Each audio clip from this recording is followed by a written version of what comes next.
I was wondering, what was it about Hikari's script that was quite interesting to you when she presented it to you? It's all in the title. Rental family. What is a rental family? It asks a lot of questions.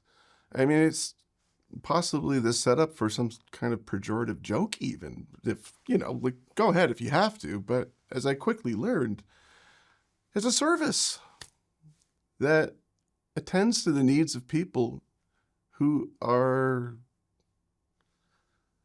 epidemically lonesome in a sect of society, of any major city, but this one happens to be in Tokyo, Japan. Um, I know that she always intended to give us, to make a story about family, her own personal attached. Filmmakers are, like her, always put so much of their own heart into the work. So I know it spoke volumes in her own life. And that it would be shooting in Japan. At first, I was kind of like, pinch me, I didn't really believe it. But this film didn't belong anywhere else in the world.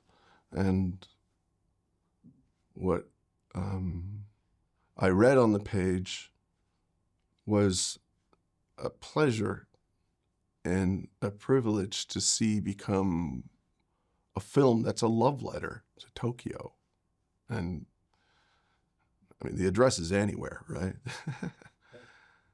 Can I ask you, because you immersed yourself not only in the language and the culture, you spent all this time and research in Japan. What were those days like when The before shooting? It best. was can you talk a little bit about like kind of being in the city and that Sure. you were a foreigner and you were kind of like you're able to just kind of understand it a little bit more on a personal level. Well, these foreigners' eyes were pie-eyed for the very presentation of city works to food and architecture and customs, the art, the history, the detail of everything everywhere. No matter where you turn, I felt a sense of strange sentimentality, as if, like I wanted to be here, or I had been here in some other earlier life, or this is somewhere I should go to have a certain conversation with someone. It felt to me like a country that oversees its own best interests and, with permission, allows others to participate too, provided you apply the rules as is prescribed, and caution to those of you who don't. One of the most eye-opening things that I noticed were tiny children, maybe 4, 3, possibly 5 years old, in uniforms with massive yellow hats, walking by themselves, backpacks, and they're just going to school. That in where I come from, you just don't see that. You just don't. And when you ask, what the kid?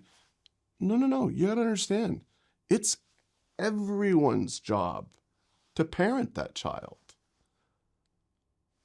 That being understood, it warmed the cockles of my heart.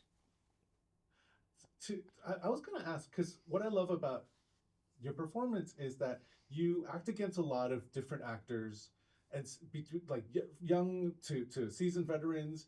And so as a performer yourself, how did you what was it like for you to then um kind of adapt to the energy that was kind of like happening with each different kind of scene partner? I'm just curious because you had all the scene partners in this film, and so what was that like to really like kind of experience different levels and to kind of almost mirror what was kind of brought to you in those scenes? The premise of a rental family and being an employee of an agency definitely lends itself to the diversity of many different kinds of clients and customers. And I mean, that's part of the fun of this movie, is for how we get to meet so many different people.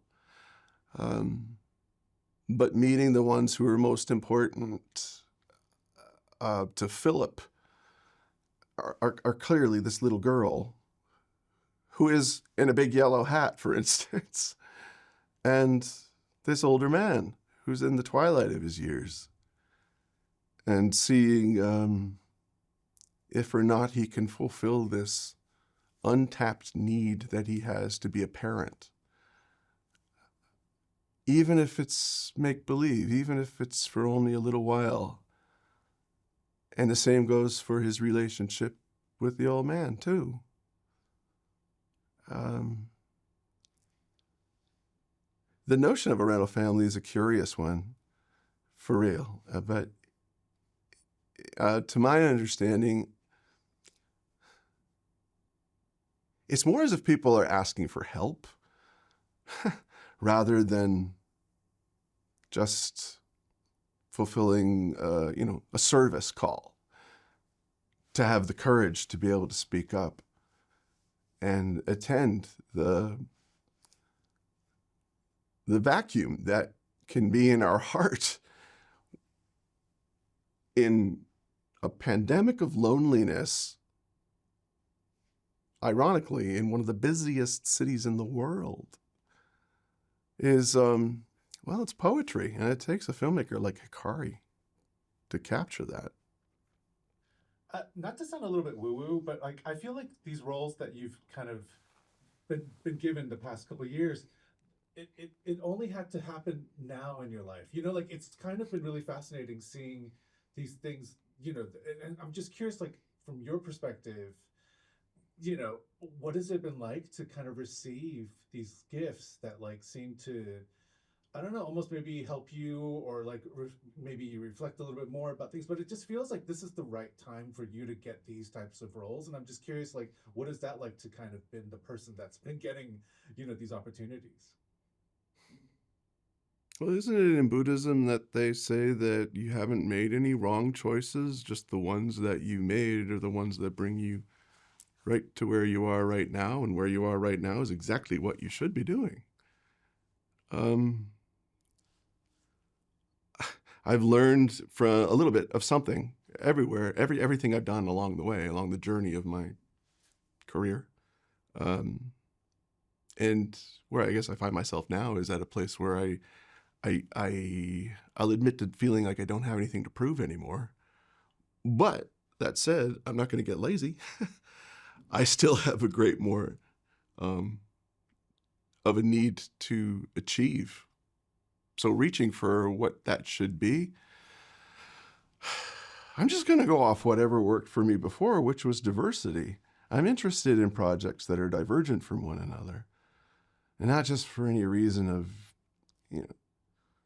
not repeating myself or pigeonholing or whatever that is, but for the need I have to go in as many different directions as I can. I guess it's almost a selfish one. Like, I don't want to repeat myself.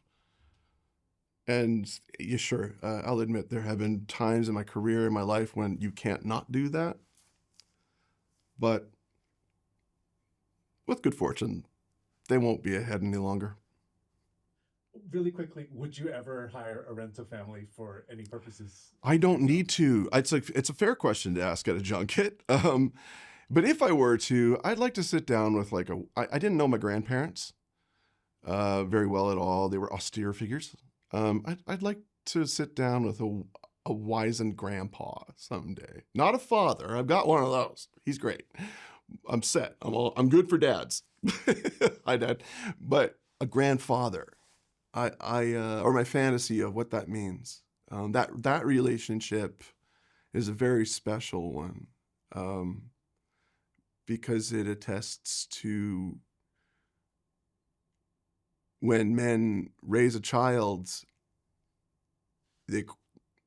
they often question themselves. Did I do this right? Could I do it again? I did the best I could. There is no do-over. You get what you get and you don't get upset. And then they become grandparents. And it's a trope, but then suddenly they become the best granddad ever. And the sons of the granddads go, hey, where were you when I was growing up? And we laugh about it now, but it's actually also quite tragic at the same time. I don't have anything touchy-feely, self-revealing to give you apart from saying, I just think it would be fun to sit down and whittle with the grandpa, you know? And just shoot the breeze. Thank you so much. It was really lovely chatting with you. Great film, and congratulations once again.